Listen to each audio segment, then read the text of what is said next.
So here's my advice to you. 10 things that I learned doing Bric Pop that I think you should know as well.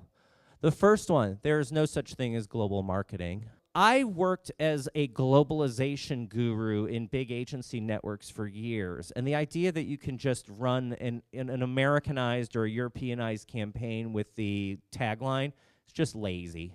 You know, you should try to make it work in other markets. Everyone is creative. Ingenuity is the new creative currency. Who's solving a problem? What you do matters more than what you say. And I think I'm starting to tell my clients, go do something first, then talk about it. You know, you want me to make you an ad when you're just sitting there on your ass and not doing anything interesting. Fish have no concept of water.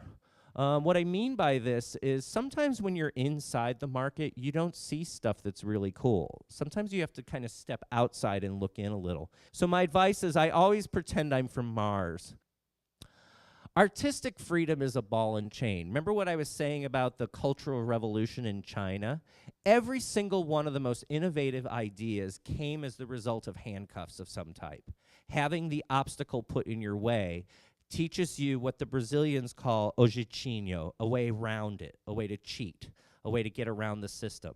So I've turned my back entirely on TBWA's disruption because I think the jeitinho is the new disruption.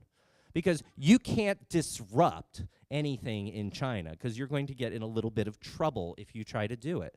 And I feel like this way of figuring out the workaround is probably the better way to think about things strategically. You know, there's always people who are like, well, I don't like it, therefore it must suck. It's never about you. It's always about somebody else. And you always have to try to think about what that other person is thinking while you're doing it.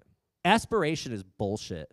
What I mean by this is that we sell aspiration as something that is cultural, like aspire to be like the West, or socioeconomic, aspire to be like the rich people. Russian people don't aspire to be like rich people. They just want to get rich and spend the money as ostentatiously as they like. You're not interesting if you're not interested. I think that's pretty obvious. But I think the idea is curiosity is what really gets them. The Brazilians have a term called manifesto antropofago, the cannibalist manifesto, and it's all about eating things from the West and then regurgitating them out and making them Brazilian again. And that's kind of what they've done with rock music. Lateral is cool. Really, lateral is really cool. Try to look for things that have absolutely nothing to do with each other and connect them together, and then you can be just like MIA, who is probably like Miss Bric, even though she doesn't come from any of them. But it's just that notion of taking and making really, really indirect connections. Simplicity is overrated. I'm so sick of the simple, single-minded idea. All the cool stuff I saw in the Brics had layers and layers of complexity to it. You know, when people say that, I think simplicity of the brief, probably, but in the execution, go wild. And finally, Crosstrain. You're going to need it.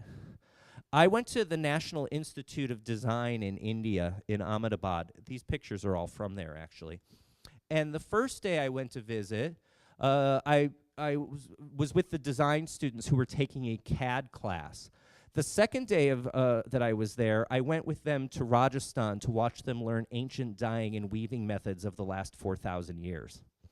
And the point is that they're learning future and past like that. So we're like, yeah, I'm cross-training. I'm going to be an art director and a copywriter. And then there's somebody in India who's like, yeah, and I know ancient basket weaving and can also design an airplane. So I feel like, you know, they've got a bit of an advantage on us there.